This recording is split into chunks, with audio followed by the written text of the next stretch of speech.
So October, November 17, variant 2. And we'll do 10 questions per video and check ourselves after every 10 questions. Okay, so 1, in an economy, no one can be made better off without making someone else worse off. What can be deduced by that? So this basically is, for an economy, this was known as the point of allocative efficiency. I mean, like this is just textbook allocative efficiency, bad handwriting, or Pareto optimality, whatever. What can be deduced from this? Individuals are the best judges of their own well-being. Irrelevant individuals can be relied upon to behave rationally. It does not. The statement does not say this. The distribution of income is socially optimal. Now, I can see why a few people might be a little confused with this, because they're like, okay, it's socially optimal, but that's distribution of income. You have to talk about the resources, the allocation of resources, which is basically D. The economy's resources are allocated efficiently. 2, in 2015, a large mining company said it would reduce the number of staff by 6,000 and sell its less profitable mines in an attempt to become more efficient. If it is successful, what is most likely to happen to its costs? Now, remember, reduction in staff means your variable cost should fall because you pay labor wages. So, and obviously staff you employ or fire depending on how much you're producing. So that's, I believe, variable cost.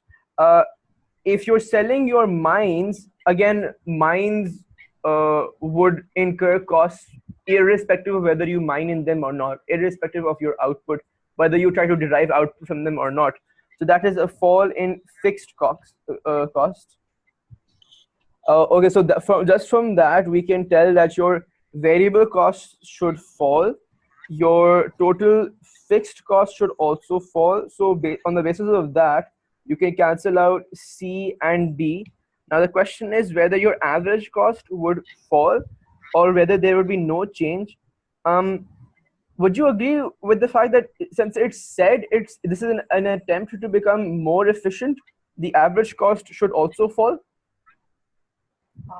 And वैसे भी करनी चाहिए fall. It doesn't make sense. Yeah. Yeah, so average costs anyways should also fall because, I mean, fixed costs have gone down, variable costs have also gone down. So, and because this was done to become more efficient. So efficiency is when average costs fall, you reach your minimum AC point.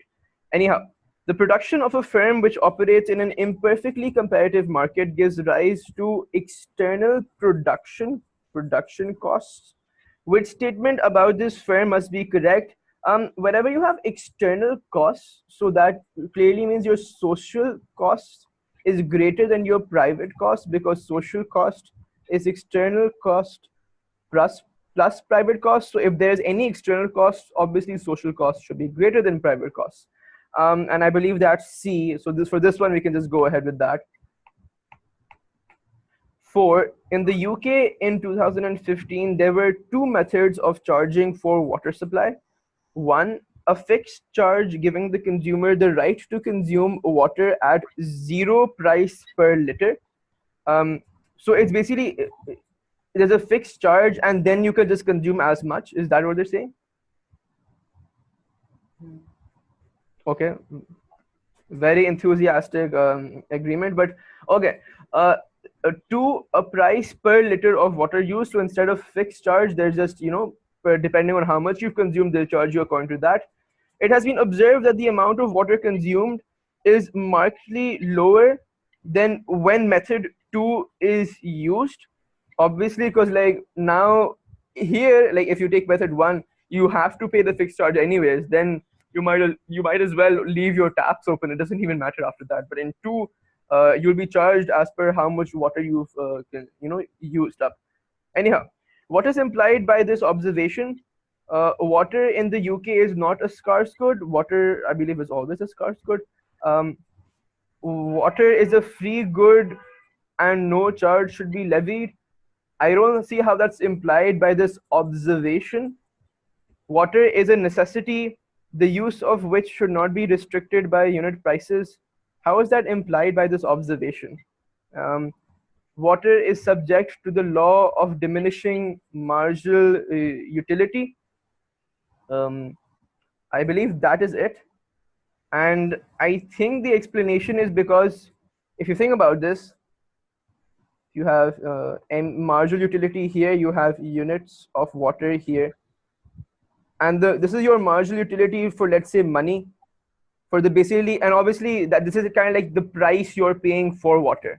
So at smaller units, if water is subject to the law of diminishing marginal utility, the marginal utility from water should decrease, which means that people will consume it at smaller units. However, they will stop consuming it after a certain point, after where its marginal utility is equal to the marginal utility of money. Basically, after where they prefer to keep the money with themselves rather than pay for water, which is basically what option 2 is saying, that if there's a price per liter of water, people won't go berserk, they won't consume. They, in fact, they will consume less in this particular case, because for every additional liter of water, you wanted less.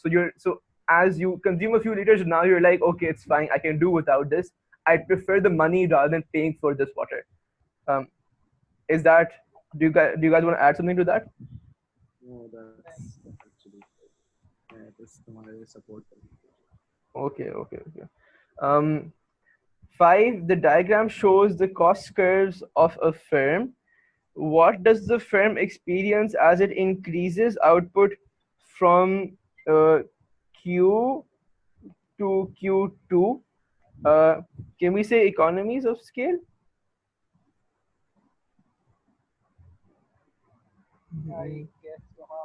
Yeah, it isn't, again, because we're not sure whether this is in the long run or in the short run, but what we're sure, well, no, this is in the short run because there's fixed cost. Anyhow, but okay, let's cross out what we're sure we know, like, so it's not diminishing returns. Diminishing returns will be somewhere here if you go from this point to this point, but because then your average cost or your average total cost, whatever you want to call it, that's increasing, because you're getting less output to an increase of a variable factor. Here, though, in fact, your average cost is decreasing. Decreased average variable cost. In fact, I believe we can say A. Profit तो वैसे भी नहीं होगा, तो D भी हटा दो. Yeah, profit. We don't even have any information for profit.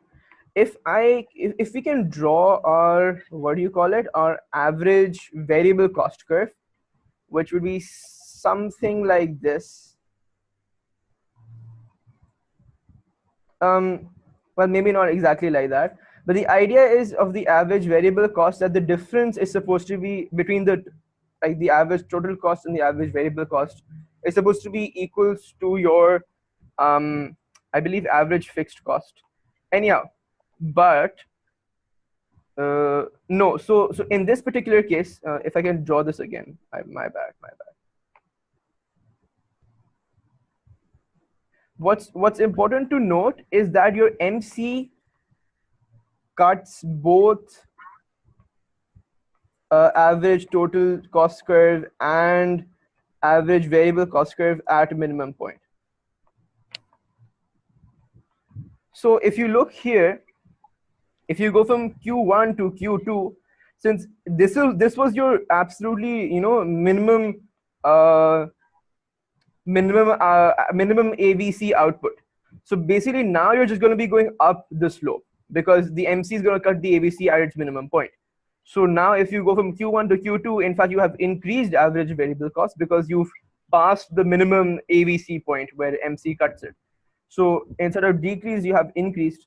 So I believe we can, I think that's the only option, just go for economies of scale. Normally economies of scale is a long run concept, but like the idea still is that how average cost or average total cost falls. And that is the case here because you're kind of going from this point to this point, which is obviously minimum average cost. So average cost is decreasing. and the other options are clearly wrong anyway. So there you go. Firms X and Y merge in horizontal integration. So horizontal integration is when you basically merge with another firm in the same industry, in the same production process. So stuff like Uber and Kareem, Warid and Jazz, whatever. What must be true about the industry and the stage of production in which X and Y operate? So as literally, as I said, it has to be the same industry and the same stage of production giving UT. If it was a different stage of production, it would be vertical. If it was a different industry, it would be a conglomerate, not a horizontal measure. Anyhow, in the diagram, the curve TC shows the relationship between a firm's total costs and its level of output. At output OQ, average fixed costs, okay, so we know that OP are your fixed costs. Why is that? Because we know total cost, and total cost, when output is zero, then obviously variable cost is zero. So this is just going to be your fixed cost. And now what they're asking at OQ, what are fixed costs? So we know fixed costs are OP, and we know average fixed costs are fixed costs upon output. So fixed costs were OP, output would be OQ, gives you C equal to OP upon OQ. We can proceed. Which diagram shows the total revenue function for a firm in perfect competition? Now, if you remember, again, we're not talking about profit here. We're just talking about revenue. So a firm in perfect competition at a particular price can sell as much, what do you call it? As much output as it wants. So if you, so basically, if you look at the total revenue formula, price is the same. Increase in quantity will increase total revenue.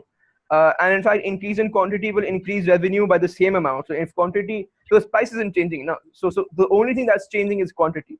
So if quantity goes up by, let's say, 10%, revenue will also go up by, let's say, 10%. And if you are a little savvy with math, you would know that, I believe, would lead to quantity and like revenue being directly proportional, which is denoted by a straight line through the origin. Even if you aren't savvy in math, you can just cross this out, because here varying output has no effect on revenue, which is wrong. Here, varying output has infinite changes in revenue, which is wrong. Here, varying output has no effect on revenue, which is also wrong. Here, revenue starts to decrease after a bit, which doesn't happen in perfect competition. You can just sell as much and revenue will keep on increasing.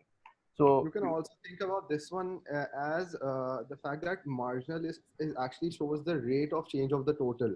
So if marginal revenue is a positive constant, then total revenue is going to have a positive constant gradient. So total revenue is going to be a straight line from the origin. Yeah. And if you remember, so marginal revenue was obviously, the diagram was this, right? So this is demand is equals to AR is equals to MR. So MR is clearly a positive constant, which is equals to price. And then Bilal's explanation also works. Okay. Many public utilities can be described as natural monopolies. We all like natural monopolies. Which statement best describes the situation leading to a natural monopoly? There are high fixed costs and falling average costs over all outputs demanded. Yeah, basically. Let's explain this in a bit. Let's just cross out the other options. If there are legal restrictions, those are government created barriers. That's a created monopoly. A single firm controls the supply of raw materials. Those are firm created barriers. So again, it's not a natural monopoly. A firm has a patent on an essential process. Well, again, blame the government for having systems like patenting in place. Patenting, again, is basically like, to put it very simply, like copyright protection and all of that type of stuff. So obviously the other three are just like what do you say? Either the government or either the firm created those barriers to entry. Here, the idea here is like just naturally there are high fixed costs like that. That's just the nature of the product. So with steel, that's just the nature of the product that it will have high fixed costs, and that those costs would fall over all outputs demanded. By this, we basically mean that if you look at the diagram, if this is the average cost curve, in fact, or what we see, sorry. So let's make it a little more wide. If this is the average cost or average cost curve, sorry, and like somewhat this is your demand curve. So the maximum maximum quantity someone could want was this much, and what they're basically saying, average costs will continue to fall up till the maximum quantity that people are demanding, even if like price was zero, all of that type of stuff. So no matter, so the maximum amount the entire market is demanding, even that amount is less than the amount that you need for minimum average cost, which basically means you can keep on producing. The more you would produce, the more beneficial it will get for you. And obviously, hence it makes sense for just one firm to exist, because if there are more firms, then the output will get divided up. They won't be as efficient because they produce somewhere here rather than producing somewhere here. That's the idea. Increased advertising by a firm in an imperfectly competitive industry leads to an increase in demand. Okay, an increase in demand for the industry's product, but a fall in firms' profits, because obviously in the short run at least your costs go up because, well, advertising, right? Advertising costs. What could help to explain this? Production is subject to economies of scale, to diseconomies of scale. I don't know. Let me get back to this in just a sec. Rival firms respond by increasing their advertising outlays. But again, this is an increase in demand for the industry's product.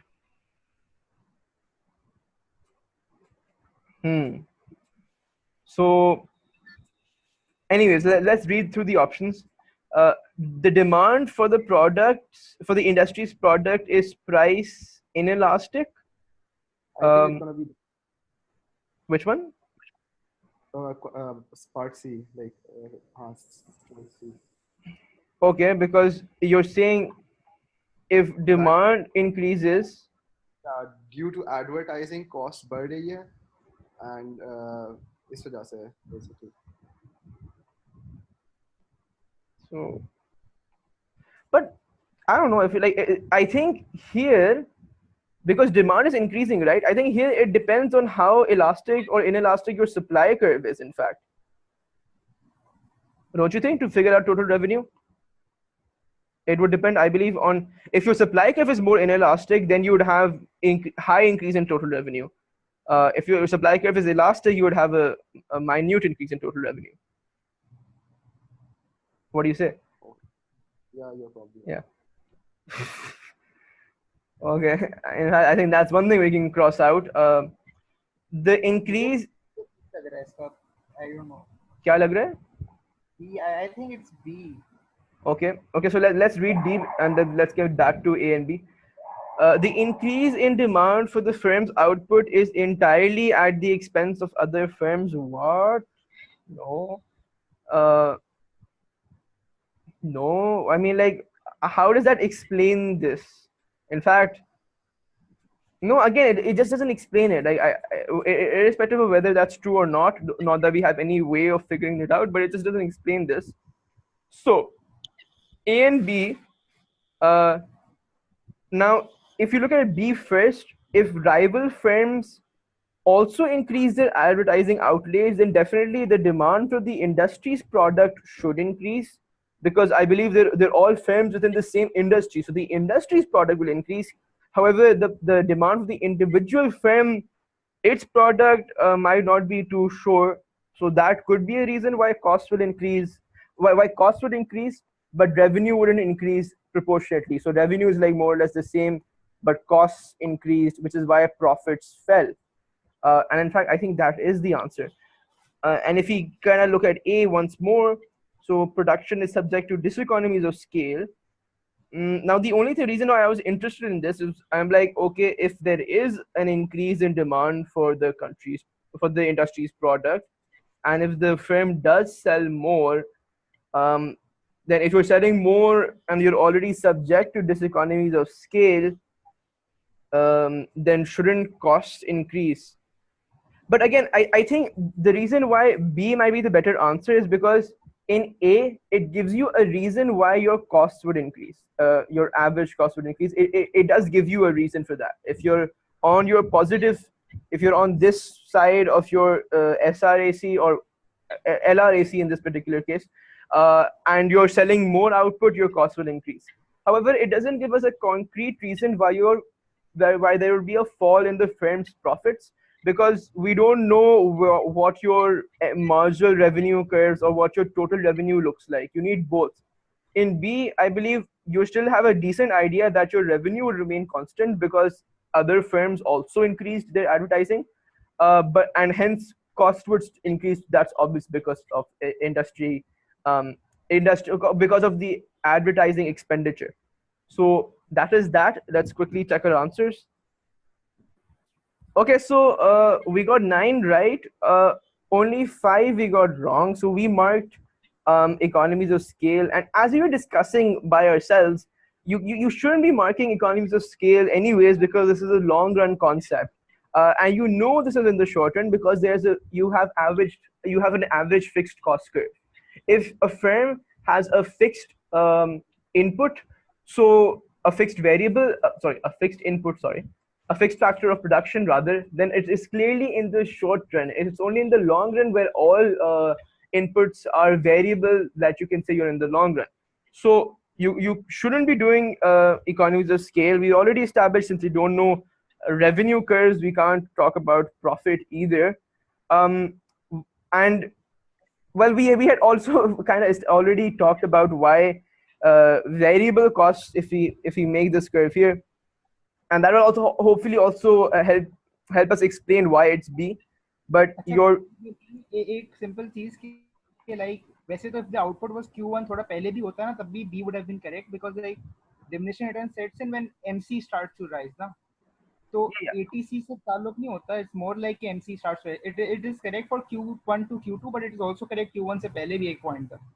Definitely. So that's what we were. That's the idea. In fact, that's what we missed. In fact, you can cross out A because it's not a decreased average variable cost, because when you go from Q1 to Q2, in fact, AVC is gonna increase because this was the minimum point of AVC, and that is also how you know it's diminishing returns. We got confused. We thought diminishing returns is when ATC rises, but it's not. It's when you're operating basically on the positive side of your AVC curve.